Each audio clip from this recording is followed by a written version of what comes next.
अभी तक आपके बीच में हमने कुछ यौगिक आसन का अभ्यास बताया जो कोरोना के लिए बहुत स्पेशली कोरोना संक्रमण के काल में आपको बहुत फायदेमंद रहेगा।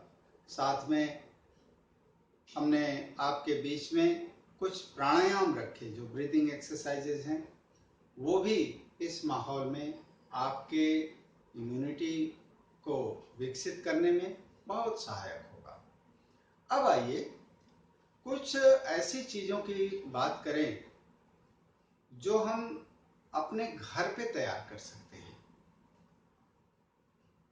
उसके लिए कहीं बाहर जाने की ज़रूरत नहीं है। हम अपने घर की जो रसोई है, जो किचन है हमारा, वही हमारा मेडिकल स्टोर है, ये मान के आप चलें। उसमें बहुत सारी ऐसी चीज़ें हैं जो आप बड़े आराम से उसको एक आयुर्वेदिक औषधि के रूप में तैयार करके और अपनी इम्यूनिटी को आप बढ़ा सकते हैं। बच्चों के लिए, बूढ़ों के लिए, सबके लिए वो बहुत फायदेमंद है। एक चीज़ मैं आपके बीच में रखना चाहता हूँ जो बहुत ही ताकतवर चीज़ है, आपकी इम्यूनिटी को बढ़ाने में उससे बढ़िया कुछ भी नहीं, और वो है जो आपके घर के किचन में होता है, वो है पोस्ता दाना। पोस्ता दाना हम सभी जानते हैं, जिसे पपी सीड कहते हैं। आप 1 चम्मच पोस्ता दाना ले लीजिए अपने मुंह में, थोड़ा सा गुड़ ले लीजिए अपने स्वाद के अनुसार। दोनों को मुंह में लेकर के धीरे धीरे धीरे धीरे खूब उसको मुंह में चबाइए। जब बिल्कुल चबाने के बाद वो एकदम से लुगदी बन जाए तो 1 या 1.5 कप आप गुनगुना दूध ले लीजिए और उसके साथ दूध के साथ आप उसको निगल लें। ये नियमित रूप से आप करिए, सुबह और शाम करिए। न 2 बार कर सकें, 1 बार अवश्य करिए और देखिए आपके अंदर आपकी इम्यूनिटी का किस तरह से विकास होता है, कितना आप अपनी इम्यूनिटी को बिल्डअप कर पाते हैं। एक तो ये चीज रही, ये आपको शायद बहुत कम जगहों पे जानने को मिलेगा, लेकिन पूरे विश्वास के साथ, बहुत रिसर्च के साथ, अपने गुरुदेव के सानिध्य में रह करके इन सब बातों को जान करके मैं आपके साथ शेयर कर रहा हूँ। दूसरी चीज है, चलिए पोस्ता दाना मान लीजिए किसी घर में नहीं है, तो आप दूसरी एक और चीज है जो ज्यादातर घरों में मिल जाती है। अगर बाई चांस न मिले तो आप किसी भी नजदीकी अपने मेडिकल स्टोर से आप उसको ले सकते हैं। और वो ऐसी चीज है कि हर मेडिकल स्टोर पे आपको मिल जाएगी, और आजकल मेडिकल स्टोर तो खुले ही हैं, चाहे और मार्केट बंद हो, लेकिन मेडिकल स्टोर तो खुले।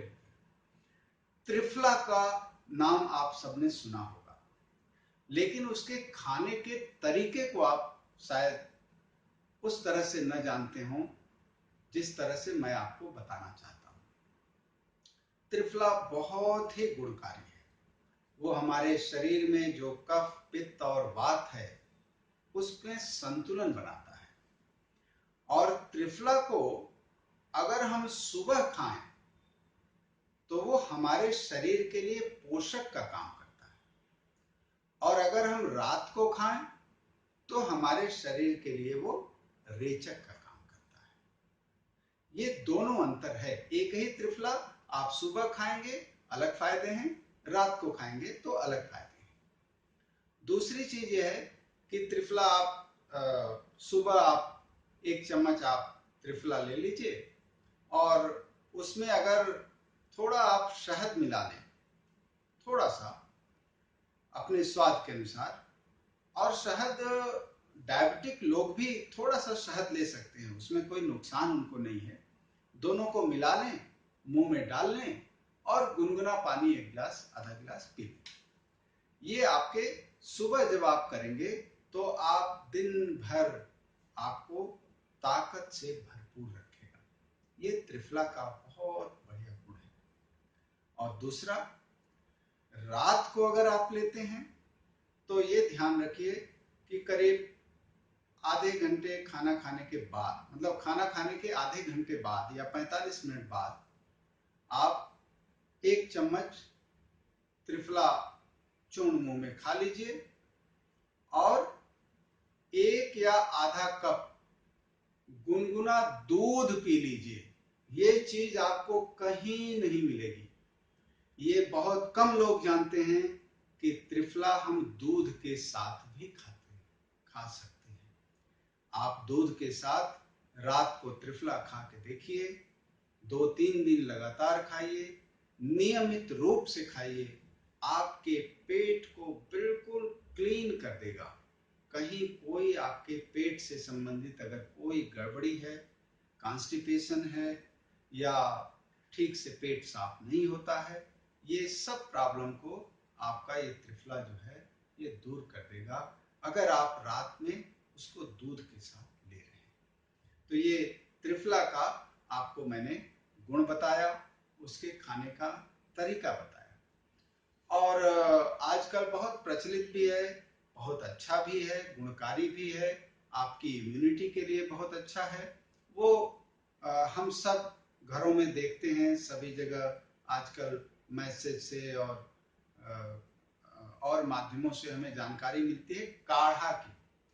तो काढ़ा में हम अदरक, अदरक का मतलब सौंठ, सूखा हुआ अदरक, सौंठ ले लेते हैं, थोड़ा काली मिर्च 4-6 दाने ले लेंगे, थोड़ी सी दालचीनी का टुकड़ा कूच करके उसमें डाल दें और ये आपका तुलसी का पत्ता है, 4-6 पत्ते तुलसी के आप उसमें डाल लीजिए। लेकिन अजवाइन का जिक्र बहुत कम होता है। अजवाइन बहुत बढ़िया चीज है आपके पेट के लिए भी और आपके जो ये रेस्पिरेटरी सिस्टम है उसके लिए भी। अगर किसी को सर्दी जुकाम हो, छोटे बच्चों की नाक से पानी गिर रहा हो, आप अजवाइन का पानी, अजवाइन की चाय उसको पिला दीजिए। बड़ा टेस्टी भी, बच्चों को यमी यमी टेस्ट बड़ा अच्छा भी लगता है। वो उसको पी करके वो 2 घंटे में उसको आराम हो जाएगा। तो अजवाइन भी उसमें जरूर डालें और फिर उसको थोड़ी देर तक धीमी आंच पे उसको उबलने दें। जब वो उसके सारे अर्क उस पानी में आ जाएं, यानी 1 गिलास पानी लीजिए, उसमें ये सारी चीजें डालिए। जब वो 1 कप रह जाए तो उसको बंद करके छान करके अपने स्वादानुसार, अगर गुड़ हो तो उसमें डाल लीजिए या खांड जिसको बोलते हैं, जो गुड़ का बूरा होता है, वो उसमें डालिए। चीनी बिल्कुल मत डालिए, चीनी के बिना आप ले लीजिए वो ठीक है, लेकिन चीनी का प्रयोग मत करिए। गुड़ ले सकते हैं, शहद ले सकते हैं और उस काढ़े को सभी हम लोग उसका प्रयोग कर सकते हैं। ये आपके बीच में हमने कुछ ऐसी चीजें रखी हैं जो आपके घर में उपलब्ध हैं, जिसको आप खा करके स्वस्थ भी रह सकते हैं, शक्तिशाली भी अपने को फील कर सकते हैं और अंदर से अपने को स्ट्रांग फील कर सकते हैं। तो बहुत बहुत धन्यवाद, आपने इतना समय दिया, इसको सुना। आप इस चैनल पे ये सारी बातें अगर आपको अच्छी लगी हों, आपके लिए गुणकारी हों, आपके लिए फायदेमंद हों, तो इसे आप देखें, समझें और इसका आप अपने जीवन में उतारने का प्रयास करें, प्रयोग करने का प्रयास करें। धन्यवाद, प्रणाम।